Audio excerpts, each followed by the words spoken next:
He brought that up as part of his presentation 2 weeks ago. Look what I've done for you. Look what I've done for you. I could have charged you 7 cents more. And I said, excuse me, part of the reason you didn't do that is because if you did charge those extra few cents per 100, all you can do with that money is put it in a fund, an IMRF fund, in an investment, and it grows some money.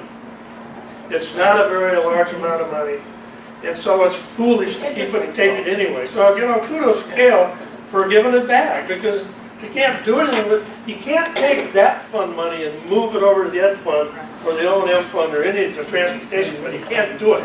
So he can't get his hand. It can't be used. It cannot be otherwise used anyway. Yes, sir. You didn't let me ask my second question. I thought you asked 3 already. At least. On those Yeah, funds, put your other hand. which ones can you transfer money from one fund to another fund? I don't want to be quoted on this, but education, O&M, working cash for sure. I mean, that's why it's there. Working cash is there as a savings account so you can augment funds as you need to. That's where you Debt put your service, money, no. cover you Lease, when the state doesn't pay you. lease kinda, special ed maybe, but the real important ones are education, O&M, and working cash. Yes, sir. Steve, I've been listening very closely. It sounds to me like there were 2 things that were broke. One was that the superintendent had power, or still technically has the power to set a rate, but that your board has forced him to listen to the taxpayers or the people on the board to reduce that rate. But I had to leave the room earlier when and I just came back in and you were saying, according to Steve, this is broken in the system. Was that what it was, or is there a second thing that's broken in the system? I think what's broken in the system is the transparency and getting things done early enough that people know what's going on. And we'll probably talk about this a little bit in a few minutes, but the budget hearing process, the levy hearing process, and the working cash bond hearing process all happen the same way. There's a legal requirement and a legal way you must notify the public. And what that is a legal notice. And I looked at the one that was just issued for the working cash bonds issued recently. And it is, in fact, legal notice. Whereas we, on the other side, I did 3 over here, that, and it goes into the legal notice section of the Belleville News Democrat. Did anybody ever see an article submitted by the board, by the president of the board, by the superintendent of schools, or anybody else that said, hey, watch this is coming up, and have a whole bunch of information about what was going on? No, it was all a legal notice. How many in here read the legal notices every day except for Joel Bacon? Oh my God!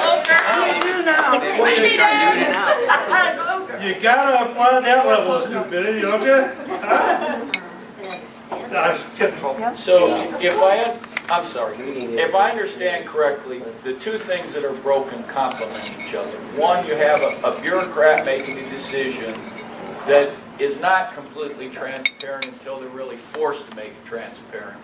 And then you have some sort of notices that get placed in just the legal section of the paper, which make it easy for people to hide, if they were to choose to do so, or obscure what they were doing unless the public is on it 20/20, got a microscope on it, it's going to get past you. Is that a fair assessment? I would not say it that way, because I believe Dr. Cale does an excellent job of complying with the letter of the law. The letter of the law says you will issue public notice. Period. The letter of the law says you will have a public hearing, and it will do this. And the letter of the law says within 30 days of notification of intent to issue bonds, there will use the petition period. He does an excellent job of making sure he is in perfect compliance with those things. I will never accuse anybody unless if I know for a fact, I'll accuse somebody, but I don't. And I have no reason to believe that anybody on this board or this district or at the other, 203, has intentionally tried to hide or cover anything up. I don't believe that. However, having said that, The bottom line is people don't know what's going on, it sounds like. I don't know where I put it. On at least 2 occasions, if not 3, in the last 10 months, the board and Dr. Kaler said we need to do a better job of communicating with our community. I agree. Oh, here it is, right here. It is the belief of District 90 that we need to get in front of the issue and communicate better to our public. Thank you. If you really mean that, you wouldn't stick a legal notice in the legal section of the newspaper and then say, hey, we made this decision, here's your public hearing, and you got a couple of weeks left. That, to me, is not the intent of that question. To me, we do, in fact, need to get out ahead of the issues, let people know what's going on, and then act in accordance with the law. Did that answer your question, sir? Yes, sir. Very precisely. Thank you. Steve, would you give us a breakdown of what's in the education tax rate? What categories are in it? 60+%, 64, maybe 65% of the education fund is teachers' salaries.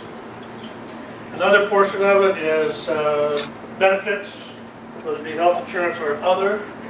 Then you got, wait a minute, just a minute, I'm not done. And then you got all the other stuff. You got books, you got papers, you got Xerox machines, you got all those things that 20% left for that, if I had it correctly, what you were saying. 40. Okay, tell me They're again. 35. 60% is salaries, 60+% is teacher salaries. then what? Then you have some health benefits and stuff in there as well, so maybe another couple of percent. Let's call it 65% total. Okay, so all the rest of that then, and that obviously is our biggest fund, it's around $16 million. So you got 35% of that left as your books, your papers, your pencils, all the other things that make a school Operating work. expenses, yeah. Now, the O&M fund is basically your building maintenance and care. Our non-certified staff, non-certified meaning they're non-teachers or non-public administrators, our janitors and our other people who work, our clerics, those folks. And I don't remember the exact percentage of the O&M fund of the salaries and benefits for them. But the rest of that comes out of there is paying the HVAC folks to come around and fix the air conditioning and heaters and all those kinds of things. That, yeah, I mean, you have to maintain these buildings and schools and fix the floors and the toilets and the water leaks and all those kinds of things. That's your O&M fund. Transportation is strictly buses to get students to and from school and take special needs kids halfway across the state if need be, one at a time for whatever services are required by law. Rick. Thanks to another lawsuit. I've been reading and hearing that they're looking at changes in the transportation from taxing citizens to actually charging the parents. Where does that stand? Not everybody's mad. Go away, man, just go away. I'm going to choose not to answer that. The best I can tell you, it's been discussed. It's not so much at the board level, it's been discussed in the legislature. I can't give you a good answer, so that's as much as I'll say. Where does the $90 a kid go? Registration fees? Yes. 400. Well, because if it Well, wasn't there, depending it'd on be the up parent, there. but $90 per. But It'd be up there. No, it won't. Because I pay taxes for that. Actually, Fees. But if you weren't paying the $90, where else are they gonna get the money? Right up there. that's true. Now, the $90 goes to defray the cost of registration, heating the school and paying some folks to be there. And there's paper costs and those kinds of things. If there's a balance left out of that, it goes into the ed fund. Yeah. So I guess my question is, and this is what I get from a lot of parents coming in, I'm a realtor, is my kids have gone to school all over the world and no one's ever paid to register their kid. No, I don't think that's true. I get it a lot. My son lives in Washington DC, they're paying it. The other kid, they live in Burlington, Kentucky, which is the Cincinnati airport. They're paying it. So it's It's I've one got a way that customer they're who just- trying to offset, to keep those rates down. I think you'll find, at least in the state of Illinois, and again, please don't quote me on this, but I'm familiar with several of the districts locally here. Many of them charge registration fees. And one of the districts east of us charges fees that are far higher than what District 90 charges. The city goes through a very similar process in developing its, the real problem is that the budget, in other words, you do what you want to do, you have to push the budget earlier so that you can develop your levy, because that's what's most of the budget, the levy covers the budget, okay? The problem is that you make your budget about 3 months before the EAV is known. Okay? So you're shooting at a moving target. You're making a guess.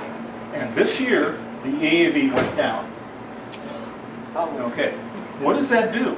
That means that you have prepared and suggested a levy at a certain rate, and you made a forecast of the EAV, and all of a sudden the EAV comes in lower than your rate. So what are you going to do? You've established your budget, right? So you can cut the budget. But as he said, 65, I've heard it's more than that, % of the budget is involved in union mandated, union agreed salaries. You can't cut them. The only thing you can do is raise it. Scott Walker's work. Anyway, and the other problem is your assessed valuation of your property, okay? And that's where the multiplier comes in. But your assessed valuation, if you think this uproar that we're going through now is bad, you wait until Fountain Township gets reassessed. Hasn't been reassessed for about, In process, right? I think it's 45 years.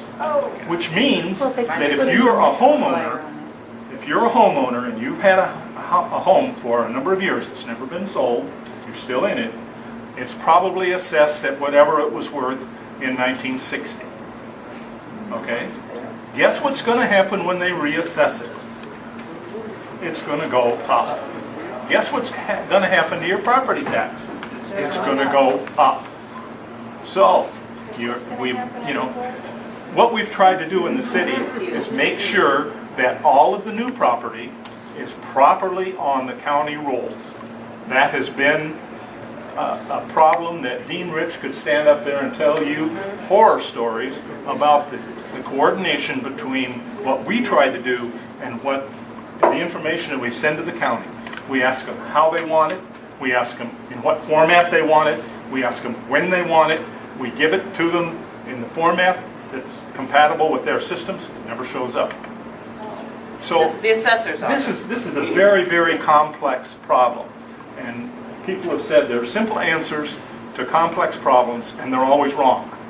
So the simple answer is, if you're going to do this, and I agree with your idea about moving the budget back. If you can get your budget done early, but then you've still got the problem, you come up with a levy, you're going to need all that time to review the budget publicly. And you establish a levy, and then the EAV, you don't know what the EAV is going to be. You're guessing. So you guess. What happens if you guess high? Like he said, you can't, the excess money, you can't give it back to the taxpayers. You can't stand that and hand it back to them. You can then next year reduce the levy and try to spend that money, but then you're again shooting at a target you don't know anything about until the EAV is released. I'd like to filibuster. I want to say something. Okay, I'll give it to you in just a second. I'd very much like to do my other two topics, and it's not going to take but a couple of minutes. If I can do that. The first one is on the petition drive that we recently had. And it goes like this. Thanks to those people outside of District 90 that participated in the petition drive for District 90. That would be Sue and Guy Don Carlos. And anybody else that we know of? Some people out of Yeah, Caseyville. from Caseyville. Oh, yeah. Okay, those are District 90 folks. So